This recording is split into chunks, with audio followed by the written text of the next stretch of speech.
The broadcast is now starting. All attendees are in listen-only mode.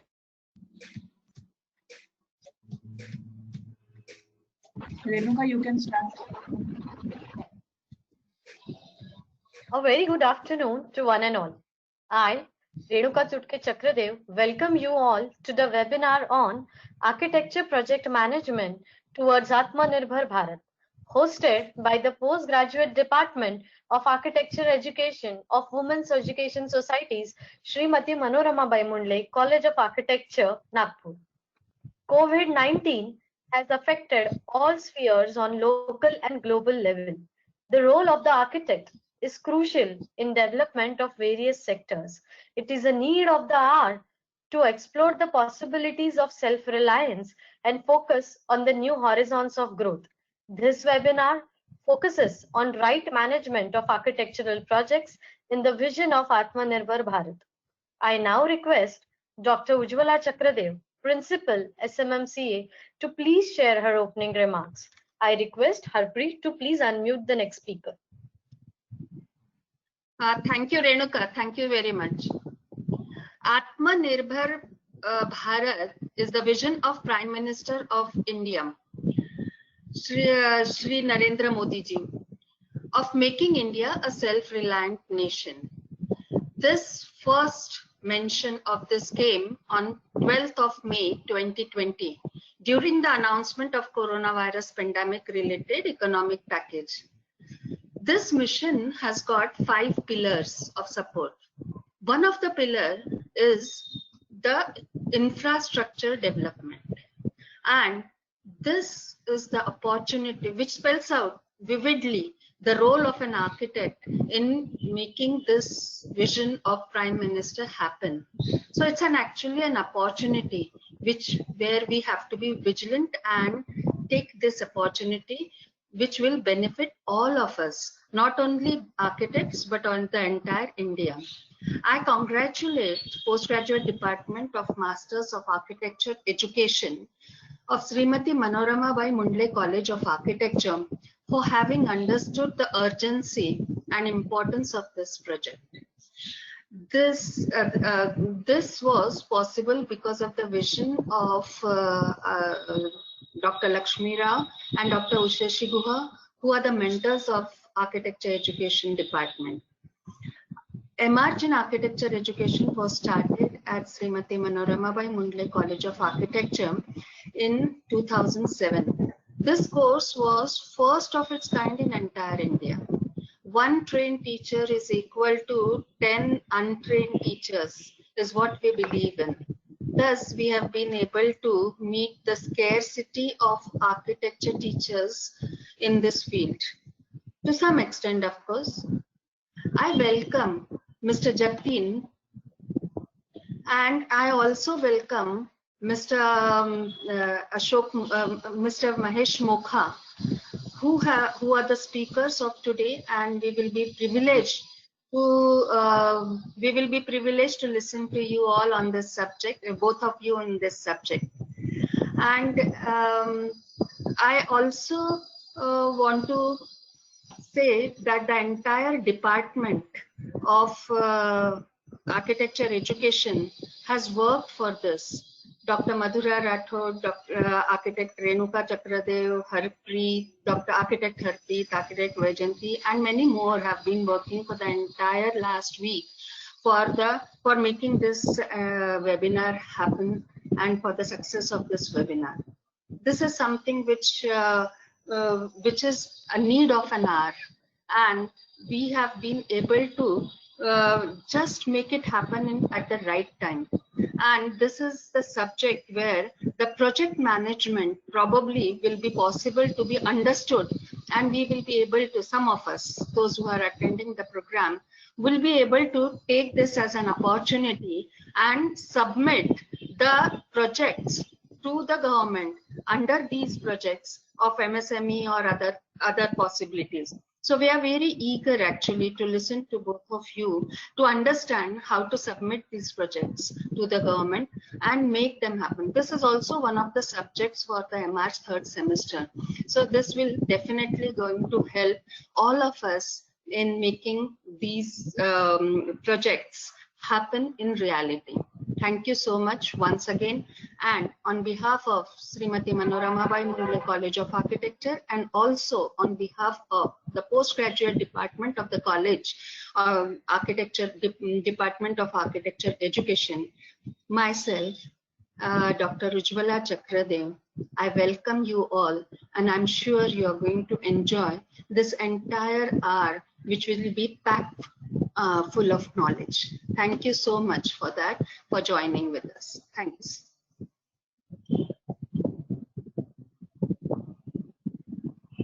Thank you, madam. I now request Dr. Ushoshi Guha, our convener, to elaborate on the idea and objectives of today's webinar. It is a pleasure to share that Dr. Guha is an IAS, former IAS officer, renowned educationist, and senior faculty at our college. She is also a patent attorney with the Government of India. Her company, Lex Regia, has its expertise in filing patents, copyrights, and trademarks. I request Harpreet to please unmute Dr. Guha.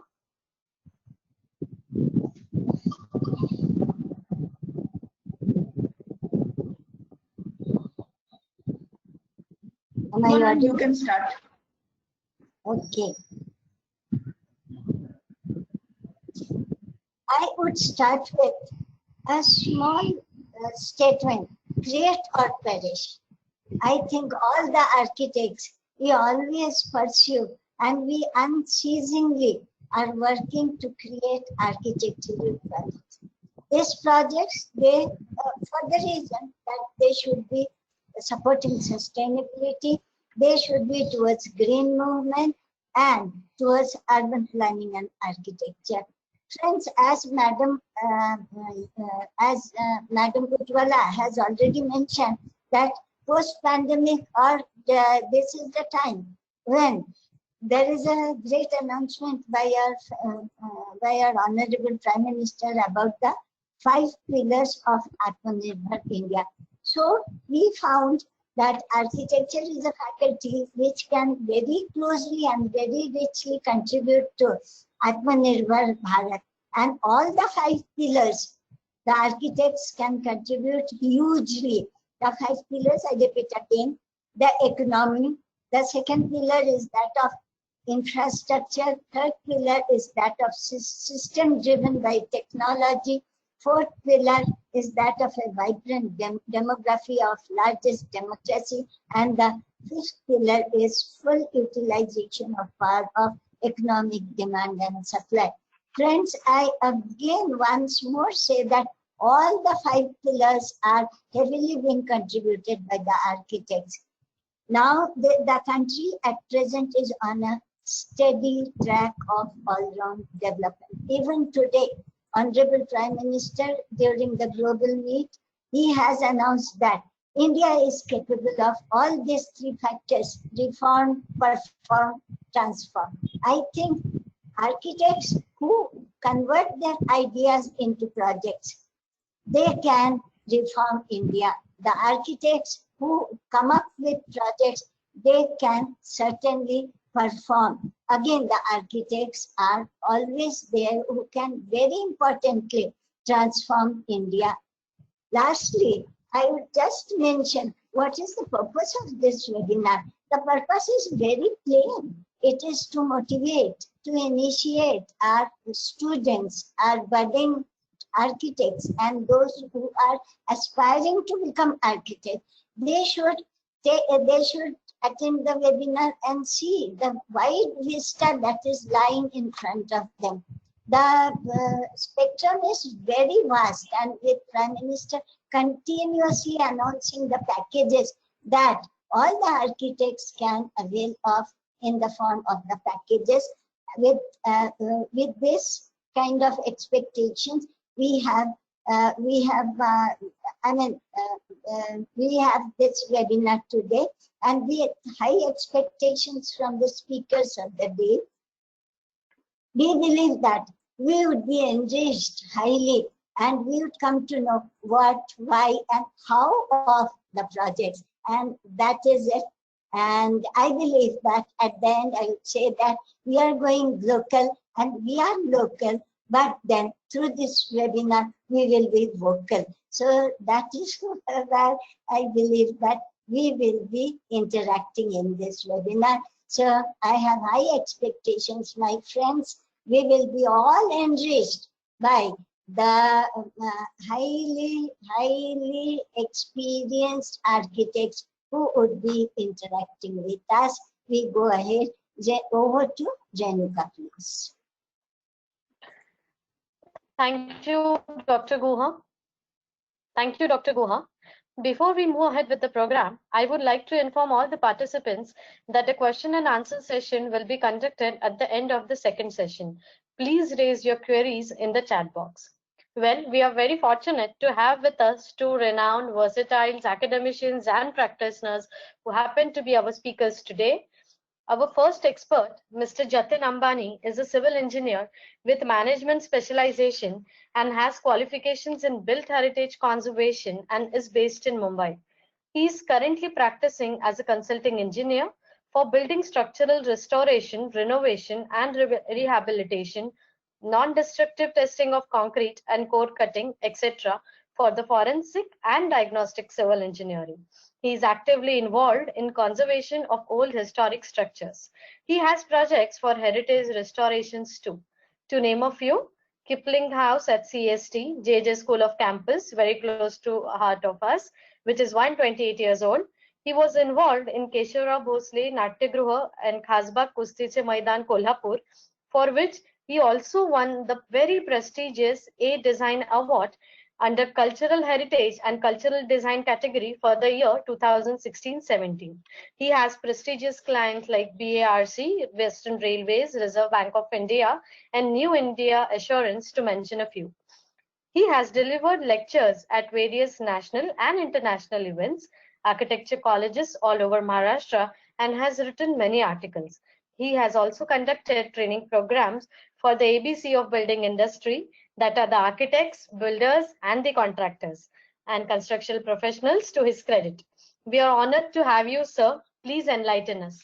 Harpreet ma'am, can you please unmute the speaker?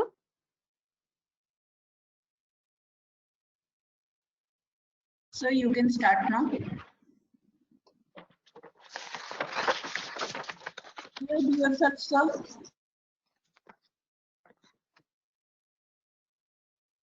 Unmute yourself, sir.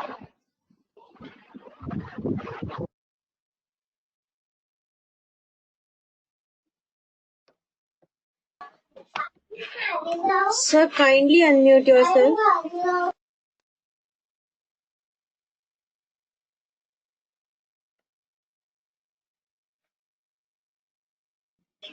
So,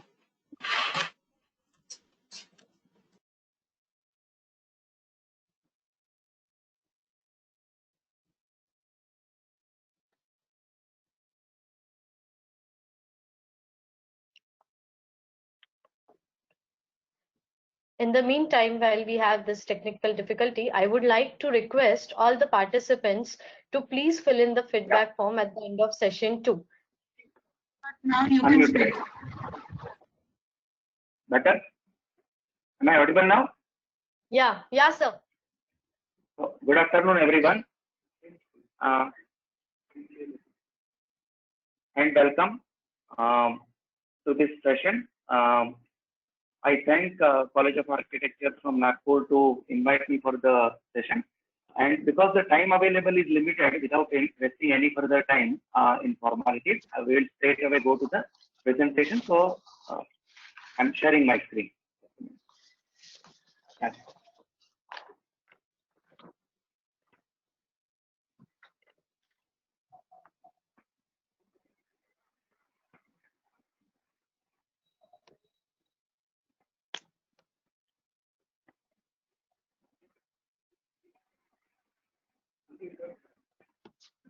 Can you all see this?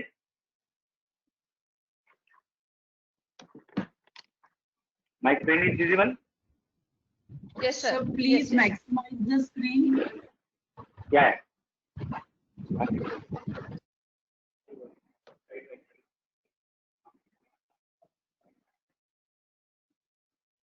Fine. Yes, sir. Anyway.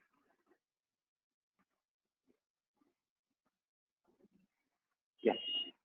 So the topic of the today is project management towards Atmanirbhar Bharat, which is a very apt and need of an hour subject. I'm not an architect, but as far as project management goes, the basics don't change. They remain the same for the architects or the engineers alike.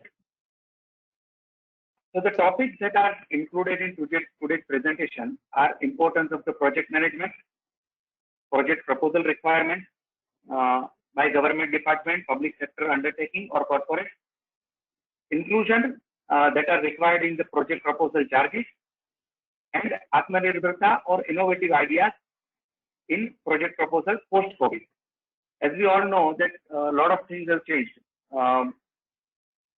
post-COVID, and then the manner in which the proposals were submitted is also changed. So we will discuss that. Since there are two speakers, I will focus on the initial stages of the project proposal submission, which is through tendering and all. And then the next speaker will take us further for the construction management part of it, I believe. So, as we all know, the importance of the project management is primarily project completion. Because when the time overrun is there are other effects. The cost is not controlled. And then the entire project goes haywire because project completion also depends on so many other things. Like in case of residential project, the resident has to move in post completion of the project. In case of industry, the production has to start. So if there is no proper project management, all these things goes on top. So timely project management completion, cost control, pre-planning for unforeseen, because projects are not tailor-made. Everything doesn't go the way we wish. Basically because there are so many factors and so many parties that are involved. Like if the workers are available and the material don't reach, there is a problem. If workers and materials both are available, but the drawings are not given, there is a problem. If drawing is given, workers are available, and the material is available, you all know the COVID strike. So all these unforeseen also should be planned in project management. Periodic monitoring, because project management is not a process where you start it at the beginning and then review it at the end, because then there is no control. So periodic monitoring is required so that in case if there is anything which is lagging behind, anything which is missing, anything which needs improvement, all that can be taken care of during the periodic monitoring.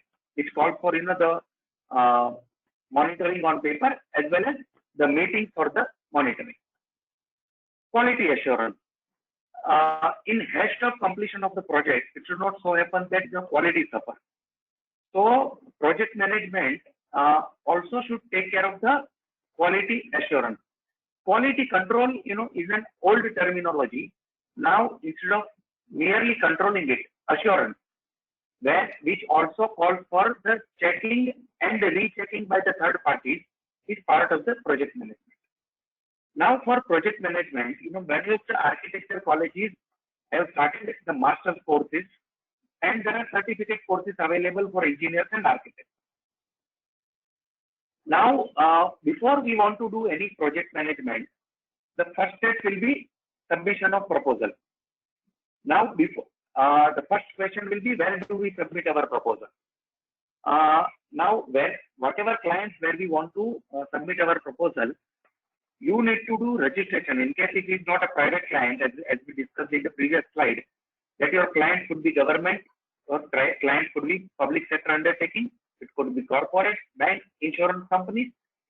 They most of the time need registration. So this is the first step that an architect should take care of. So there are certain tenders or certain proposal requirements where an architect can directly apply. It is an open offer. But then there are many proposals where project management proposal need a pre-registration. Like, the proposal will only go to the registered vendor. So as soon as you pass and you get your COA certificate, the first thing first is to get registration to various government, PSU or corporate, and in case if you are starting your own firm, you should also try to get MSME certificate, which is now helpful a lot. Now, how do you submit the project proposal? So, direct proposal to client. When somebody wants to get his interiors done for his house, he doesn't call for tender. He doesn't go to websites. He will go to certain architects and call for quotations for either design or other methods like design with supervisor and all that we will discuss. So generally smaller projects call for the direct proposal, be it interiors or be it like say if a major architect wants to get certain 3D drawings done, or he wants to have a walkthrough, which he will get it done through the budding architect. The senior architect has a knowledge for 3D or walkthrough, but then he doesn't have time or resources. So he will take help from other architects, where fresh architects can definitely come in picture, and they can submit their proposals directly to the client with his work which he has done in past or the samples. The second method could be proposal as a part of consortium.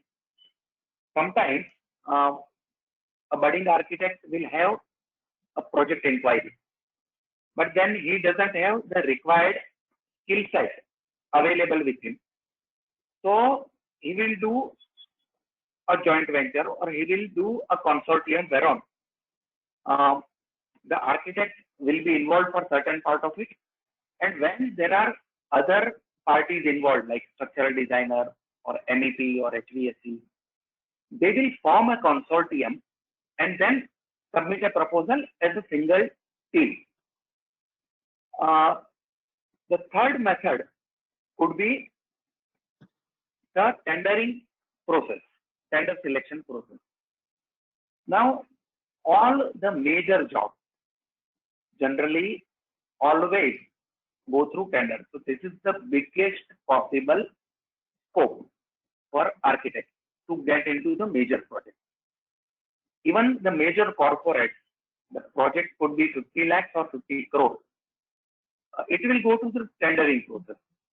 Now, tender necessarily will speak about lot of pre-qualification criteria which we can discuss. Now, this is going to be the focal point of my presentation actually. The other way out could be different content for government and PSU. Like when you submit a tender, the government generally there is a criteria of the lowest bid acceptance. So, but the corporate, they do not necessarily go for the lowest bid, they go for the proven track record. So the tendering process remains the same, but the outcome for different kind of a client will be different. Their aspirations will be different. In certain projects which are in public eye, like the one which we did at Keshavarao Bhonsle Natyagruh at Kolhapur, or certain major public buildings like Statue of Unity done at Gujarat, or the Ambedkar statue which is now proposed at Mumbai Seashore. Those kind of projects, they go for design competition.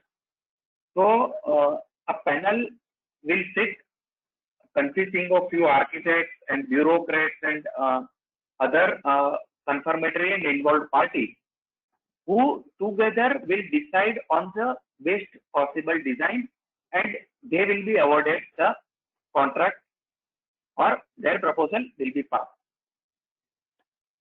In certain cases, there are limited bids for registered vendors, as I said earlier. Generally, public sector undertakings or banks and insurance companies, for the limited value tenders, which are below 2 crore, they go for a limited bid.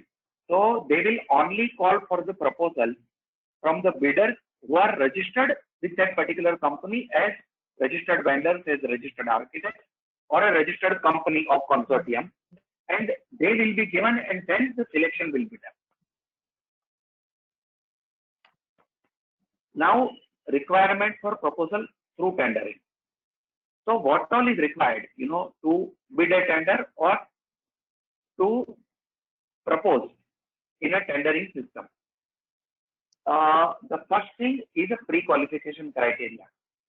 Now, every tender, depending on the size of the project, will have certain pre-qualification criteria, which in professional terms, in general vocabulary, is always called PQC.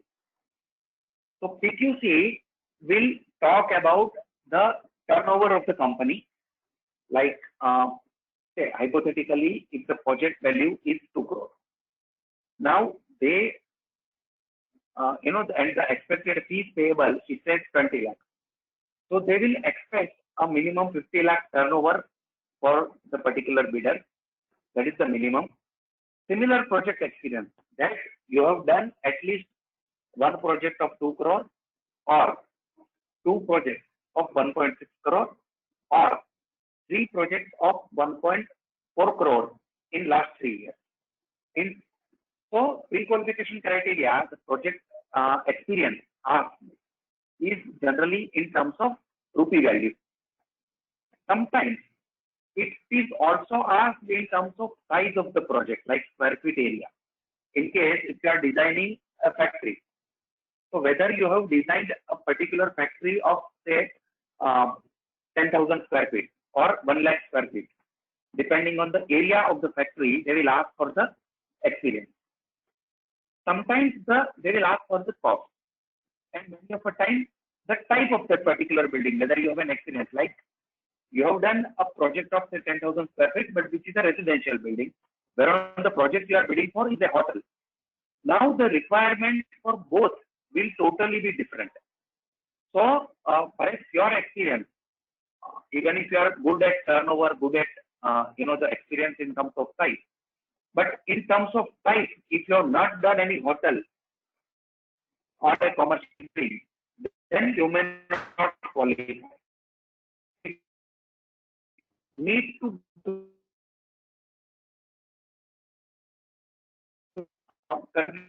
or to avoid it. It should not so happen after you submit your bid, it is rejected for any such reason. So only bid for the project where you qualify. Many of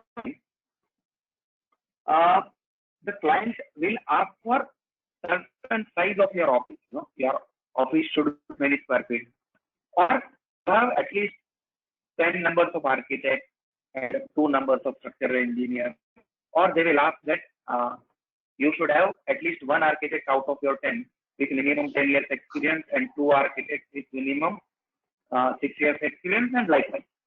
So all this should be very minutely seen.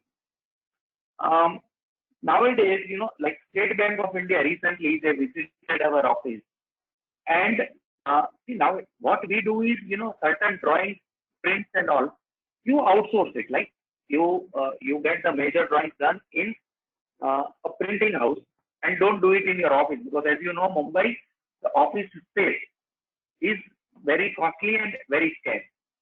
So even if we have the 1,600 square feet office, but with staff of 42, it is difficult to allocate spaces for the printer and all. Now, this was a primary requirement that, you should have that big size printer in your office, and they made it a point to either select or reject a particular architect. Now, things to check in tender proposal. Every tender which you bid will have a tender form. So tender can be collected either from the client's office by paying this amount by check, DD or cash, or in case of public sector undertaking, they will ask you for the DD of a tender form to be added into a tender proposal when you submit your proposal So when they open your tender, in case if the tender cost demand draft is not added, then they will reject your tender. They will not open the other cover. Such tenders, will be 3 cover system, whereon the first will be the tender cost cover, the second will be the technical bid, and the third will be the commercial bid. So they open your first cover of a tender cost. If you have given a correct cost of tender, then they will open your technical bid and go for an evaluation. In case if your evaluation passes for all that criteria that we discussed earlier, then they will only then they will open your commercial bid. Otherwise, your bid will be rejected. Now, tender needs to be purchased within specific date. You will get a week or 10 days to purchase a tender. So within those days, you should procure. Otherwise, you will miss the bus. The location is very important. Like we are doing one project at Calcutta. Okay, whereon the tender could be purchased from any of the Allahabad Bank branch from either Mumbai or Calcutta or anywhere. So we could purchase. But many Calcutta builders, they went to a certain branch where the work was on, and then they were not selling the tender. They went on the last day and then missed. So all these details should be minutely seen. There will be a submission date. Now, there will not be only a submission date, but even a submission time. You cannot submit it anytime. On a given date, you should submit like within say 10 a.m. to 2 p.m. or whatever the time which is given.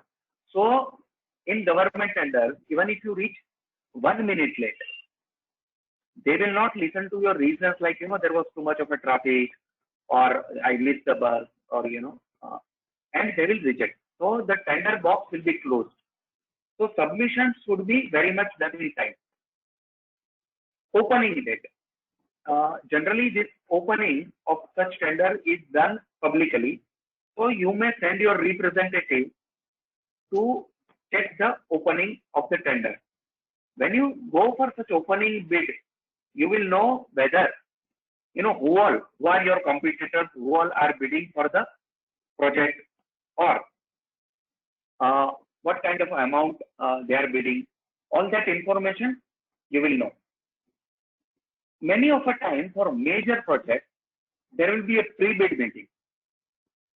Now, why this pre-bid meeting is required is because you don't go for any assumption for a type of project or the project requirement.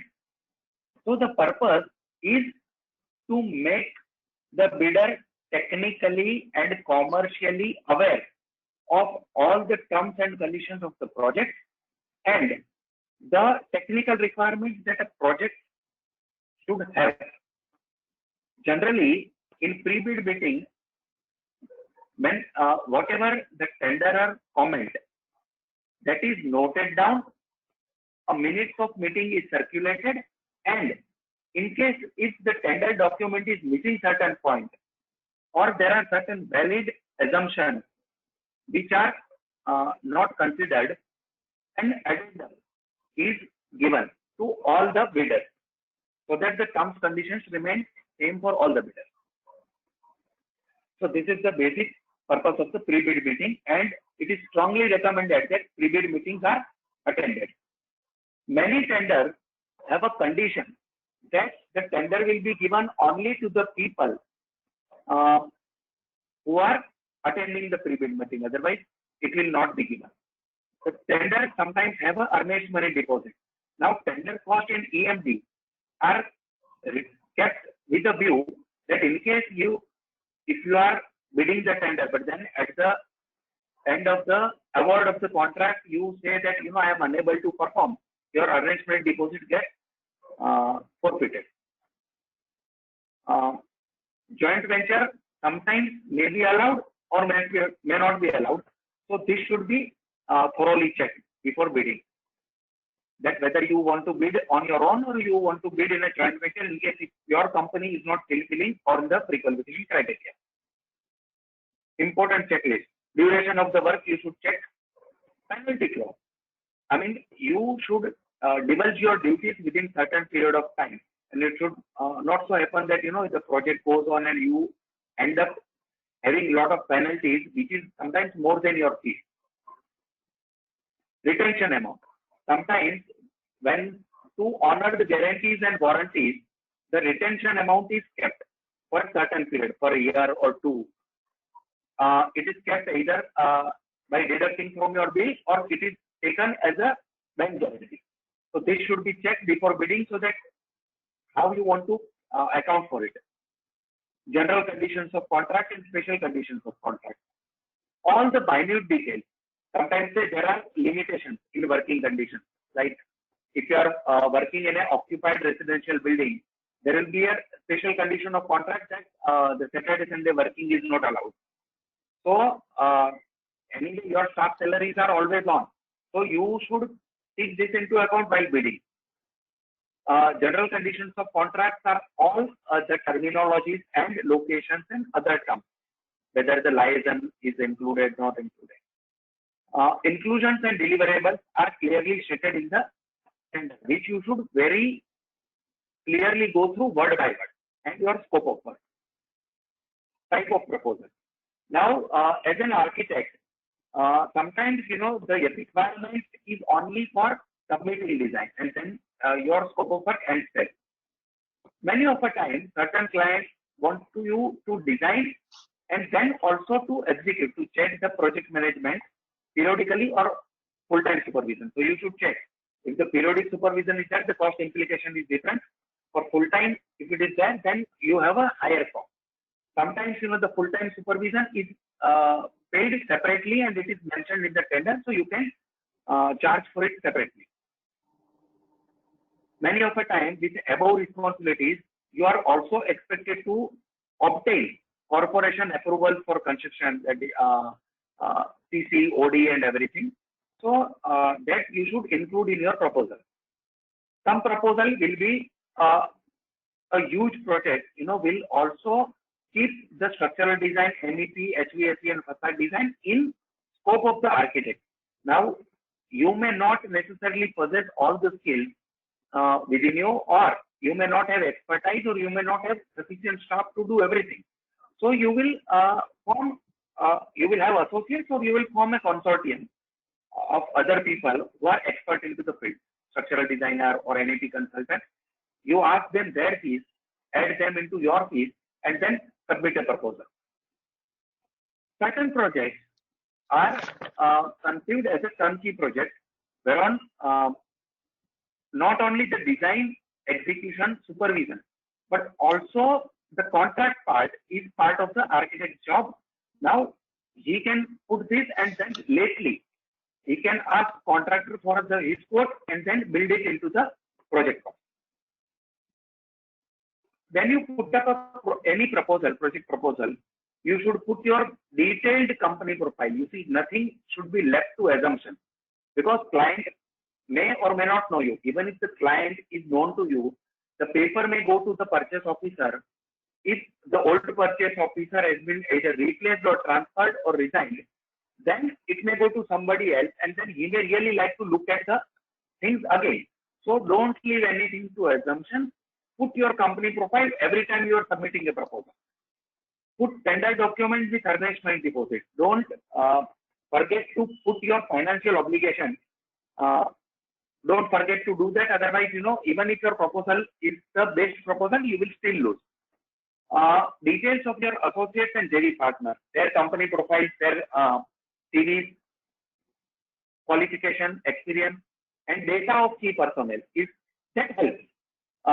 Now, certain people, who possess a huge experience, instead of writing that I have an architect 10 years and 20 years experience, if you put all his projects and his detailed CV into your proposal, that will be an added advantage. Same time, sign all the pages. Very basic, but very important.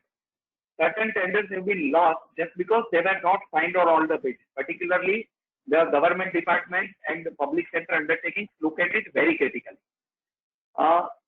Signed CVC guidelines. Now, CVC guidelines are for anti-corruption that every department is now following. So they would expect you to have their draft on your letterhead, sign and send. If that is not included, your proposal may get rejected. So CVC guidelines should be signed, which says that I abide by what is written in the tender. Indemnity bond, like certain clients want them to be indemnified from certain responsibilities of corporation because you are designing. So it is your responsibility that you take care of the margins that are supposed to be left from all the sides of the building, and you are indemnifying client saying that any design defect which is causing any delay in construction proposal approval or something, the client is not responsible. Innovation or challenges post-COVID. Now things have changed post-COVID, because a lot of new challenges are there. So we want to be Atmanirbhar now. So unlike earlier days, when you all used to work as a standalone architect, it is time to collaborate with other professional agencies. There are other people, other agencies who have a different skill set within architects. As I mentioned earlier, that you may be good at design, somebody else may be good at dealing with a municipal corporation, somebody may be excellent at a project management, actual construction management. So time to collaborate so that you can bid for bigger and better projects, and a joint skill set can really be helpful to your client. Work from home approach to save on time, energy, and web meetings with the client.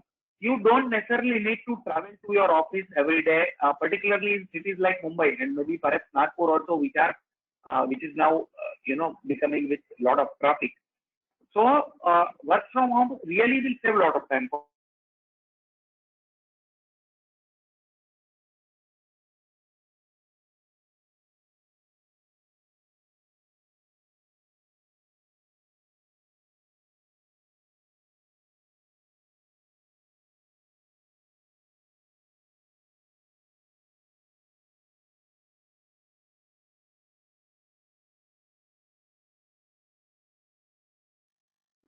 See, like earlier days, there were many architects who were working on their drawing board.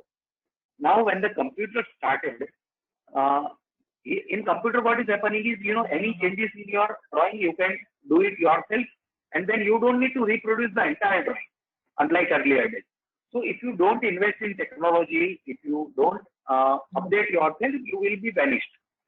Go for a better quality computer, better printer, and better presentation materials instead of investing in a large size offices.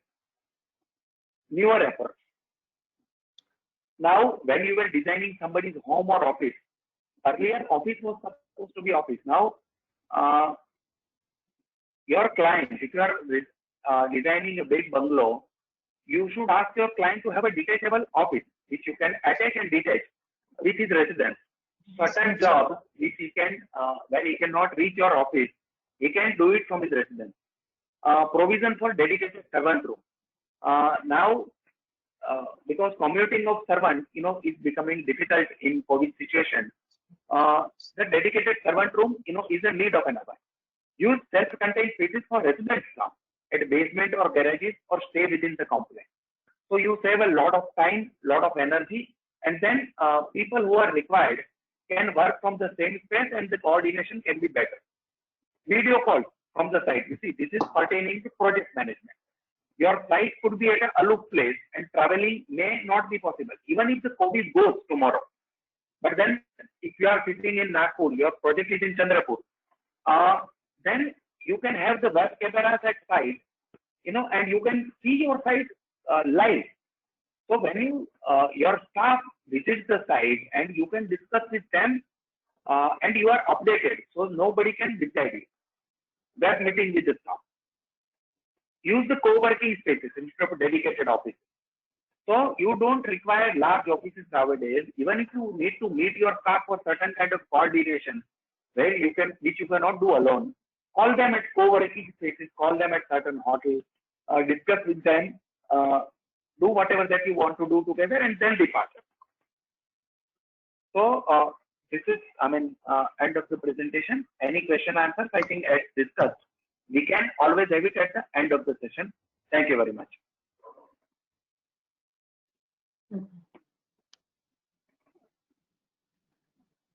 Yeah. Thank you, Jatin sir, for presenting this very new avenue in relation to the Atmanirbhar Bharat. We must surely nurture the manufacturing and construction possibilities with hands in technology, and let us see how effectively we can go ahead with it. Thank you so much, sir. It is a request to all the participants to please fill in the feedback form at the end of the session too. The e-certificate will be shared on the receipt of the same. Our second expert for the session is a renowned name in the architecture fraternity. Architect Mahesh Mokha is a graduate from VRC and has completed his postdoctorate in architecture education from SMMCA itself. Currently, he is focusing on his doctoral research. His firm's major thrust is on providing professional services to a wide range of industries like power plants, logistics, food, explosive, chemicals, etc. In his independent practice of over 38 years, he has many building typologies to his credit. His firm, focusing on industrial architecture, is equally active in valuation of immovable properties. His academic interest takes him as a visiting faculty at many architecture colleges in and around Nagpur. He has written various research papers. He is also past chairman of the Indian Institute of Interior Designers, Nagpur. Sir, please share thoughts on your premise. Well, thank you. Good evening. I hope I am audible and my screen is visible. Right? Yes, sir. Okay, You are thank you. audible. Thank you. Thank you. So I know how much time? Renuka, how much time do I have? Sir, 20 minutes. Fine. Okay, 16:50. So 14, 15, 20, 15, 10. Okay, thank you. Well, the topic this evening for this webinar is architecture project management. And I believe this title is definitely, although a 3-letter word, but then it goes a long way for any architect to back the project, see the project through, and hand it over to the client. So with my past 38 years, as Renuka said, I think I would share my experience in this, what you call 3 major sectors, which an architect would definitely, when he enters into practice, has to go through. Well, I would be, this is a digital screen that I have, and I would be kind of, try to be, using, I think it's visible, my digital pen also. And through that, I will try to make it more interesting and more immersive. So, as I highlighted architect, and word itself has a word called Arcos. Arcos meaning chief. I always say, we are the chief. We lead. Whether it is a project, whether it is a consortium of consultants, whether it is maybe during a design team, we are the chief. As an architect, we have a heavy responsibility.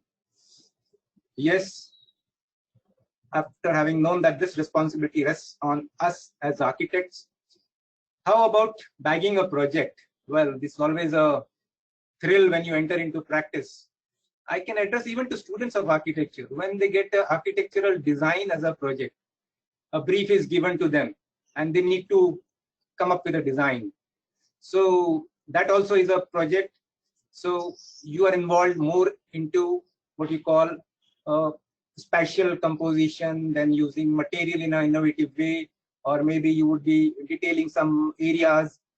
But where is that construction? Where is that project part of it? Where is that, reality there is that ground reality which you as an architect would be required to see that what you call your dream design through.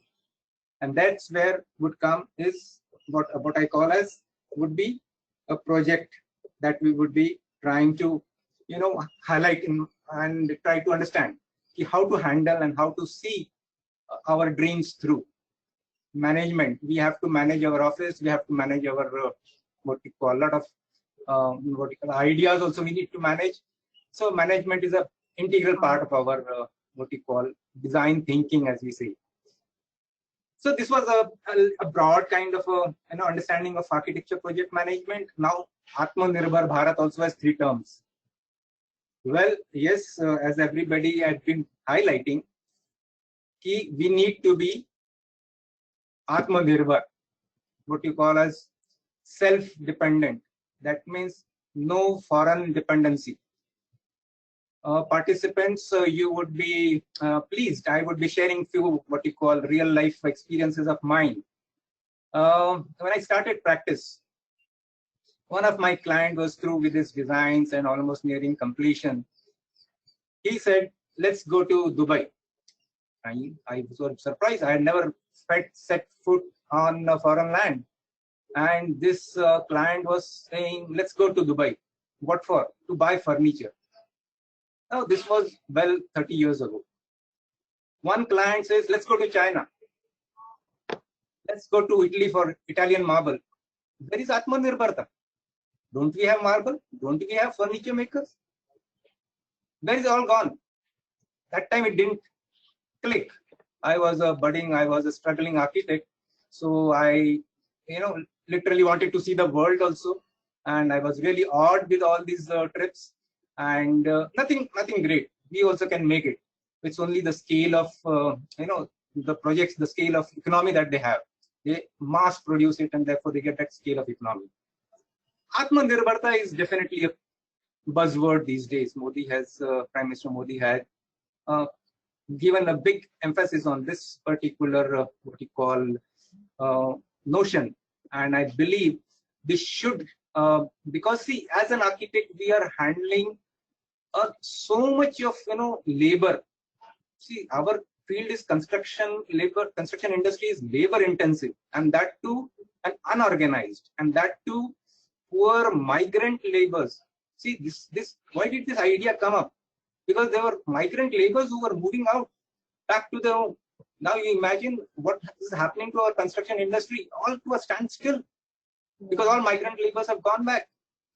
To boost that, they have come up with this. Well, this is an economic package that we are talking about, but I cited something which was a big issue as architects. How do we handle this Atmanirbharta by a design sake, by a material sake, by a labor? We do have everything.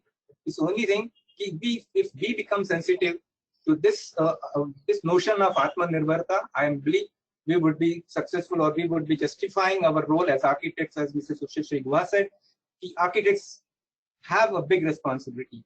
And yes, we are designers, we are creators, we are chief. So definitely, if we think in a positive direction in this line, we would be what you call justifying our role. Well, in this I have a key graphic which I would like to share with you, and this is something which I say as ABC. Well, ABC definitely is nothing to I think guess. Big A is for architecture, which is very little. It is very little. The yellow portion that you see is very little, but that's the most visible part of it. B is for building materials, and C is not for cat or anything, not for corona, but it is for construction. The right side that I am talking about is the in the shades of red is construction. Well, in this construction that I always try to emphasize upon, you will see the word process, and this is what our topic today is: construction process or the building process. How, as a student of architecture, how as a practicing architect, we can balance the geometry part of it, the nodes or the detailing part of it, and the construction part of it. Students, you would be also keen to really, master all these three, what you call aspects of construction. You would be a holistic architect. Left side, yes, is a building material, which is definitely again has three structures, three divisions, three sectors, I would say: structure, strength, and stiffness. All this, converge to create architecture. Why I'm trying to tell you all this is, where does our construction lie? It is here that our construction lies, this process. I'll now try to take you deep into this. Well, going deeper, I would just try to kind of take it out for you and start it up. Hope it's visible, audible. No problem. Well, this is what it is.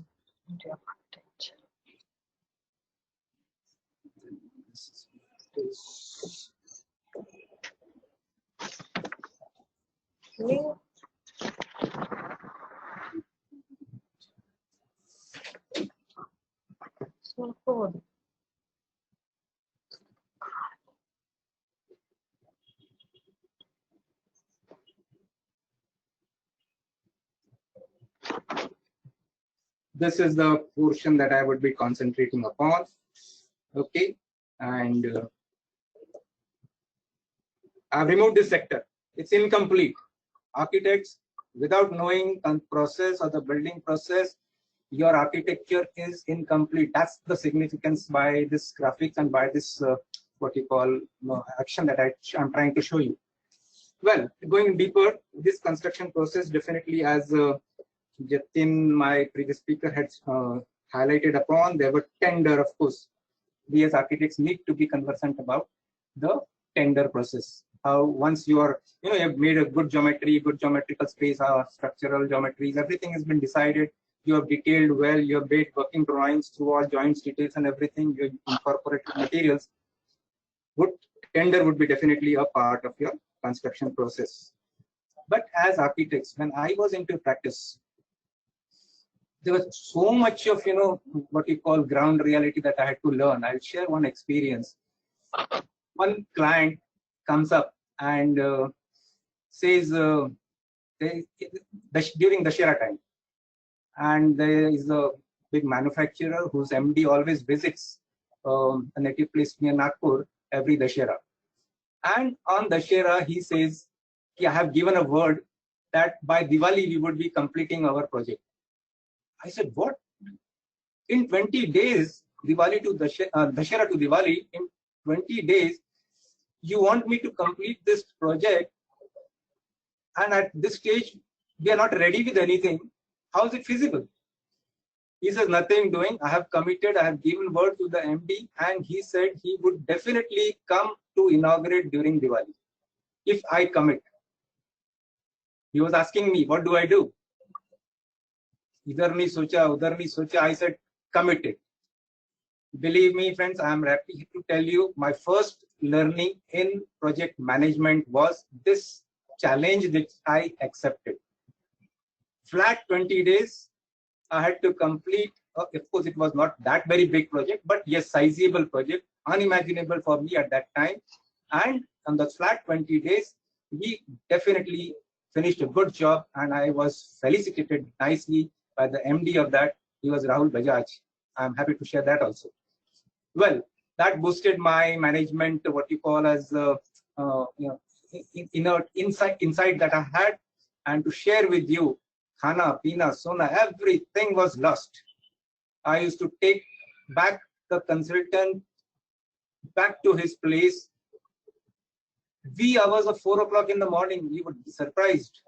Such day and night where we were working on that. But yes, during that time, I didn't know what all this construction process is, what is all this construction machinery is, what is all construction sequencing, what is all this construction supply management, what is all this, what we call as control over time and cost. These were all practically, and just words when we studied in architecture.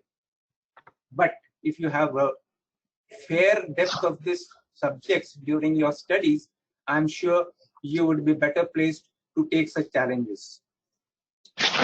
So this was there. We had, as I said, the tender is definitely one of the part of it. Then you have a construction machinery. So much of construction machinery that we are ignorant of it. When I went to Dubai, I saw cranes and cranes and cranes, which we hardly see. Types of cranes we don't know. Students and architects get acquainted with this. A luffing crane and a zip crane would definitely have a big output difference. And that makes a difference when you are having a tight time management as far as construction process is concerned. That important is the knowledge of construction machinery. So construction machinery, construction sequences, construction, this chain supply management, all these are something words that I believe must be, you know, at least with an overview. Like I am giving you an overview of an architect. How does the construction materials, you know, converge to create architecture? Same way, there are factors which I said, tender documents, as we had in detail heard from Mr. Jatin. We had, as I said, construction machinery, construction sequencing, you have chain supply management, and you have different models available. I'll share with you what are the construction models. I believe you must have been hearing about this PMC, Project Management Consultancy. You must have been hearing BOT, Build, Operate, Transfer. You must be hearing about EPC, Engineering, Procurement, Construction. You must have heard about AEC. So much, you know, all three-letter words, but all have different connotations. We must at least have an overview, if not the detailed kind of, you know, how they work or how they, you know, operate, or how they, you know, what softwares they use. Nothing doing, but nothing that depth needed, but at least an overview of all this which goes into a building process, which is a part of the construction subject also, and a part of our project management, project realization. Ground reality is this: when you are asked to stand in the open land and promise to the client that yes, we will finish this project, it's a big responsibility that we undertake. So going to now, I believe with this, I'll take you to the models there are that is available. And this is one model which I was trying, design, bid and build. Okay, construction management, this is project management, design and build, like a developer, architect himself is a developer. Okay, and then the fourth is the integrated project delivery, IPD. Means you have, you know, the contractor is integrated into the design process, into, you know, when you are designing. The highlight of this particular, what you call graphics, that I like to tell you or share with you is that the difference. This is the difference. Small difference. But here, look, the difference is reversed.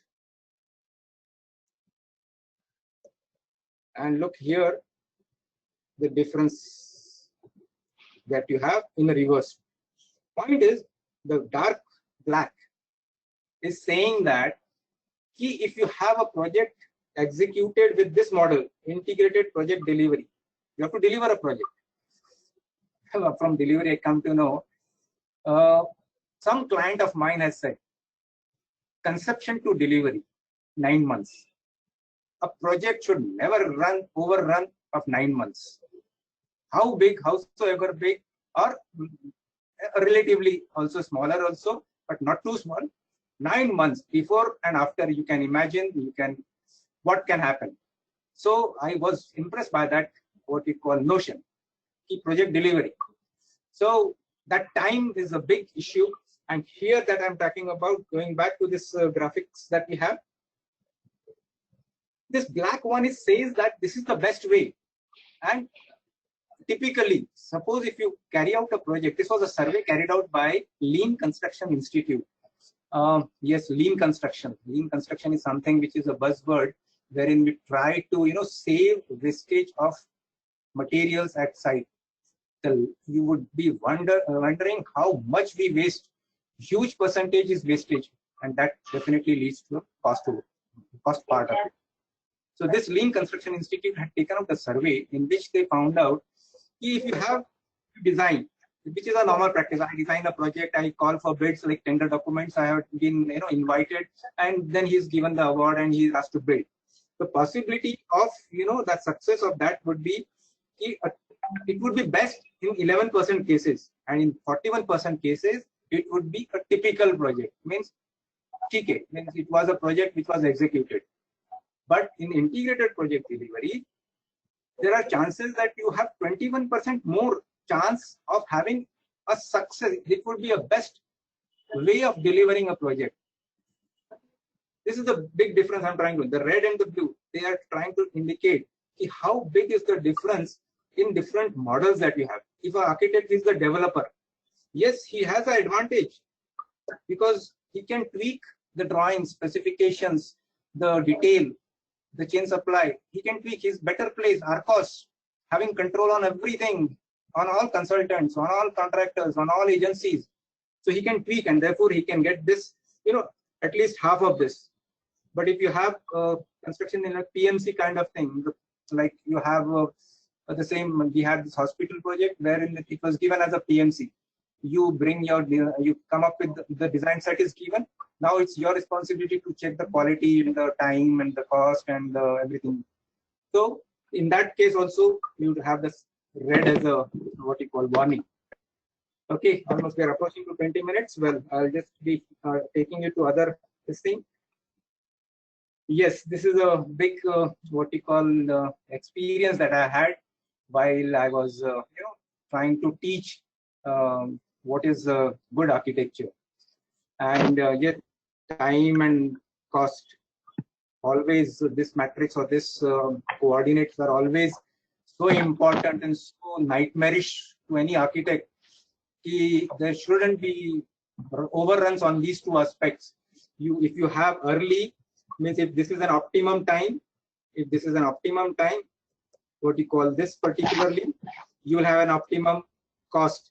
But if you try to make it early, you would see that if you had TK, you made 30 days, but you have increased the cost because you need to pay more to the labor for overtime and all these things. If you overshoot, then also you are not. So this optimum, this is what we are always concerned about. This optimum, what you call achievement is what our focus is. Here, these three, what you call, I'm trying to, these photographs trying to convey with the emphasis on Atmanirbharta. This is, of course, Jawaharlal Nehru Stadium at Delhi, which was renovated. This is the swimming pool, Dr. S.P. Mukherjee swimming pool. Both these were needed for Asia to be, renovated. You would wonder, both the projects were won by GMP, a German architect firm. Gone. Now, at least in Atmanirbharta Bharat, they have put a cap. Any project up to 200 crores would not be invited on a global tender. At least they have put a cap. But these projects definitely are worth over 200 crores. What happens? Why are Indian architects not competent to come up with such innovative technological solutions? See, I know the details of it, therefore I am able to tell you how the technological difference, without digging a single hole in the stadium tiers, GMP proposed that we will cover your roof and the facelifting would be such that you would be it would be in time and in keeping with the what you call contemporary design. He backed the project. It was, of course, a global tender for architectural competition. S.P. Mukherjee, he used cable truss technology without touching the indoor, disturbing anything. From outside, they created this, particularly the columns, and from there they had these cable traces. You just cut from the side. Here, that's fabrication, build, prefabrication. The construction technology comes into play. So these two technologies help these architects back this project and deprive us from Atmanirbharta. Because we were not ready with this. We were not, sensitive to this. How can this technology come up? Yeah, 4:13. I am just a couple of minutes, Renuka. Another example that I'm trying to tell you, highlight before you. This particular is of course, Hall of Nations. This one, Hall of Nations. unfortunately pulled down by insensitive authorities. A very classic example of, indigenous technology. When Indira Gandhi said, by Asiad 1972, in 15 months time, it was saying, I remembered my same time. In 15 months flat, can you build this Hall of Nations and the other Hall of Exhibition? What? Raj Rival and Mahendra Raj came up with this innovative, what you call, construction technology, and they realized this project in time, in a beautiful, what you call, form architecture, but being insensitive, it's all pulled down and gone. Otherwise, it would have remained as a symbol of what is a good project management and a good project detailing. So this was there. I'll take you through this, what you call, how powerful current construction management, tools have become. And with this small video, I'd like to, try to put across my idea, and let's look at that.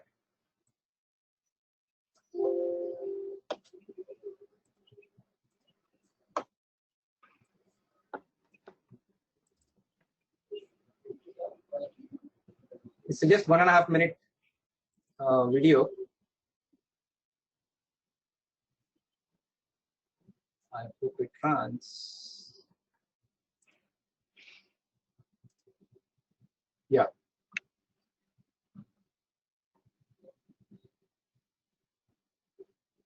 This is a 75,000 seating auditorium, stadium. How our tools, construction management tools, what kind of, you can see luffing cranes, you can see jib cranes, you can see trusses coming up, joining like a jigsaw puzzle. You can see roofing simultaneously being built, and you can see simultaneously the timeline, the cost part of it. Simultaneously, graphically, on January 2016, I should be able to have this much of graphical completion of the project along with the economic model. How powerful this construction management tools have become. This was an idea to give, show that, and that's why I ran this small video. And this was to give you an overview of it.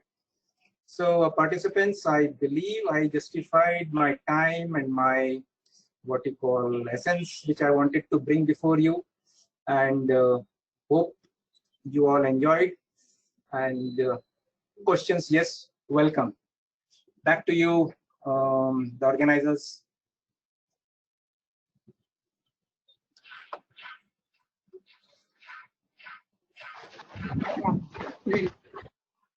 Thank you, sir. You have probably explained all the vertices of the construction part of the Atmanirbhar Bharat. Thank you. The ABCs given by you in the minimum time window which we provided are very optimum for us to take it ahead. I now request Dr. Madhura Rathod, Associate Professor, Postgraduate Department of Architecture Education, to please move forward with the question and answer session. Thank you, Renuka. As we are running short with time, but I still definitely would like to have at least a couple of questions to both of our experts today. I'm extending my first question to Mahesh Mokha, sir. Welcome. There's a question from the participant asking, as a beginner, which are the best areas to take up a project for an architect? Which of the area? Which are the best areas in the field of architecture that can be taken up by an architect who is a beginner? No shortcuts, my dear participant. You will have to learn B and C to reach A. Without B and C, you cannot reach A. If you are an architect, you're starting, be a beginner, I am a seasoned architect. I cannot overdo without construction, without materials. So no shortcuts, you'll have to know everything to start with. Now that you are a little skeptical or you are not sure, act simultaneously on all these three aspects. One by one, at an early level, deal with all these aspects. I'm sure you slowly keep on gaining confidence and you will understand the integrity or the holistic, what you call, importance of all these, what you call, avenues that you have. You cannot say I would like to do only construction management. You cannot say I would like to be just a detailer, or you cannot say I would just like to be a what you call 3D modeler in architectural spaces. It can't be that. Be a complete architect. वो Raymond बोलता है ना, be a complete man. So be a complete architect. Don't overlook. If you want to be successful, heed this advice. Thank you. Thank you, sir. Thank you so much. Sir, second question is for Jatin, sir. The participant is asking which skills must be applied by an architect to execute the project with minimum error. Should I repeat, sir? Yes, please. Which skills must be applied by an architect to execute the project with minimum error? There is no short formula. See, but yes, I mean, if you have a basic knowledge, maybe formal or informal, for the project management, that can definitely help. Secondly, there are methods like, CPM or PERT. You should learn that, put that into your project perspective, and then closely monitor it. If you do that, and then yes, the keyword for a successful project management, as architect Mokha also said, is a coordination. It is not one man's endeavor or one agency's endeavor to succeed the project. Every agency involved, small or big, should be working in sync to ensure that the project is implemented successfully and with the least possible error. There has been no project, which has ever gone ahead or which has been completed with no error. So project with no error, according to me, is a myth. But you can always minimize the error.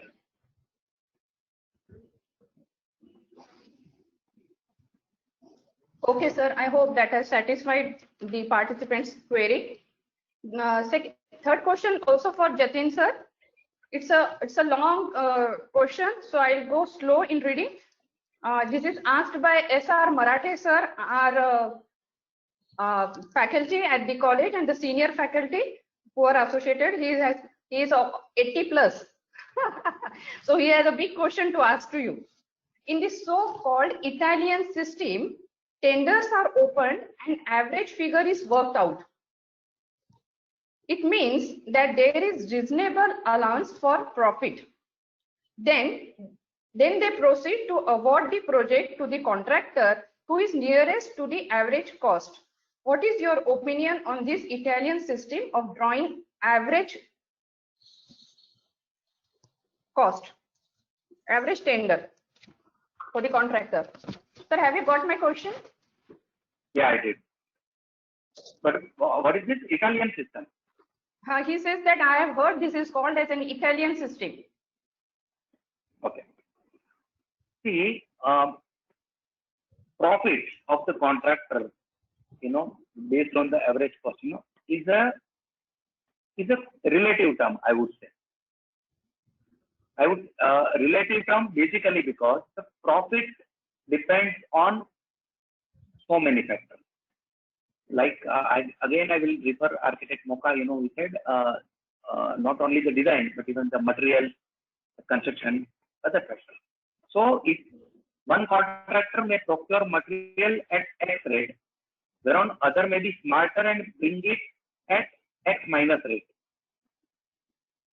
One contractor who procures the material for one or two projects with X volume,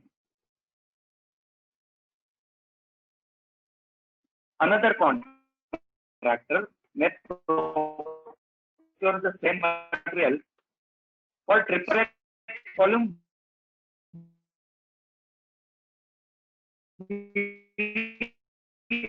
where he definitely will have a cost advantage. Similarly, that will vary contractor to contractor. So, sir, there have been incidents whereon at a very good rate also, in a private tender where you get the kind of rate that you want. I mean, you still make a loss, and a smart contractor with the underline. Good project management can really make money. So, because cost considerations are also done with a lot of variables, right? So ultimately, the rate and the profit are not always in equal proportion. Thank you. Okay, sir. Okay, sir. Mahesh sir, this is the last question for you.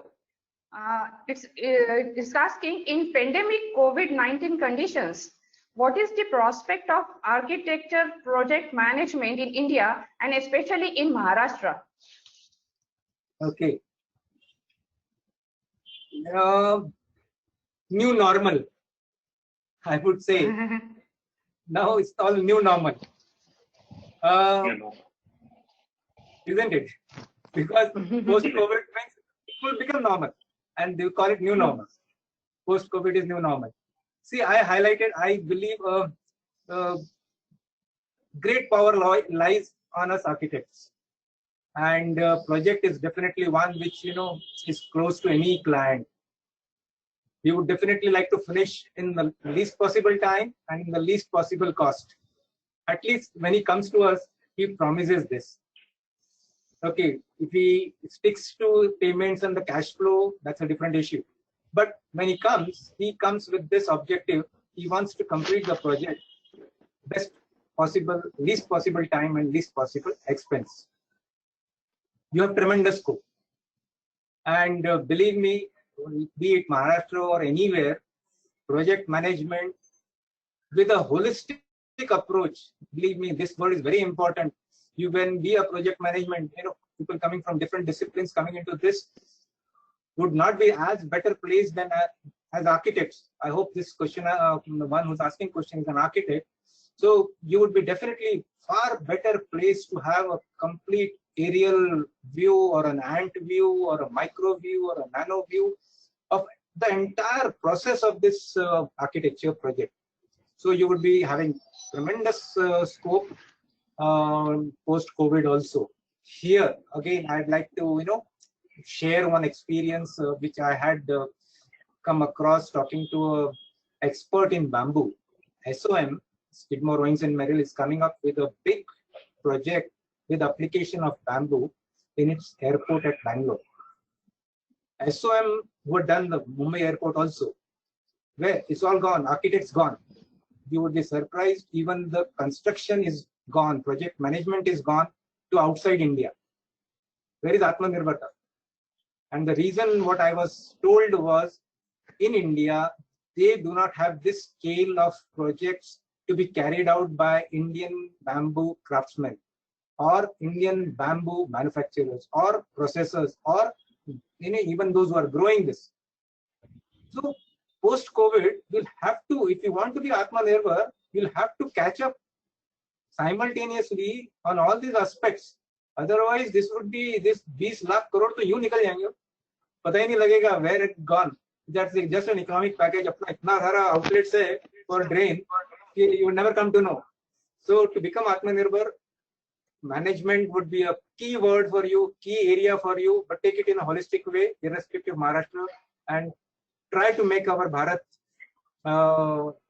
really Atmanirbhar, Jai Bharat, Vande Bharat, whatever. Thank you. Thank you. Yes. Sir, with that, I think we should stop because there are a number of questions where I have tried answering few on my own and few I have kept them on hold.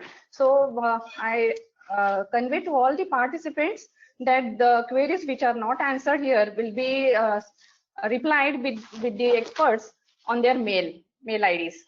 Over to you, Renuka.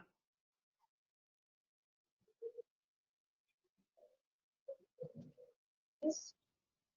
To please submit their feedback form. Harpreet ma'am, can you please share the link on screen so that everyone sees it? Renuka, at the end, I will upload the link. Okay, so we are almost at the end of the webinar, and probably our next steps as a fraternity would be to respond, recover, and our possibilities to thrive and make others thrive. I, on behalf of Postgraduate Department of Architecture Education, extend my sincere thanks to our subject experts for today, Mr. Jatin Ambani and architect Mahesh Mokha. Thank you for sharing your expertise, your opinion and findings in this present time. We would like to thank all the participants for their overwhelming response. We would like to thank our principal, Dr. Ujjwala Chakradev, for her constant support, guidance, and encouragement. We would also like to thank our convener and our head of the department, Dr. Lakshmi Rao, for her backing always. As this is an online platform, the wheel starts rolling weeks ago and keeps on rolling till the end we finish. So we are fortunate enough to be backed by a sound team. A special thanks to architect Harpreet Sagu, architect Jayanti Yadav, architect Murmay Tiwari, and architect Anuradha Bhute for their technical support. Thank you, friends, once again. May we spread the fragrance of architecture and construction, and wishing the best of both to all of us as a fraternity. Thank you. Thank you. Thank you very much. Issued after the feedback form is submitted online. Participants, feel free to ask anything down the line also. We are accessible through this organizers also, and I would be happy to share my experience, my thought process, my design thinking. So please feel free. I know time is short, but anytime down the line, welcome. Thank you. Thank you so much, sir. Thank you, Jatin, All the sir. best. Thank you very much. Maybe Yes, sir. we can always, yeah.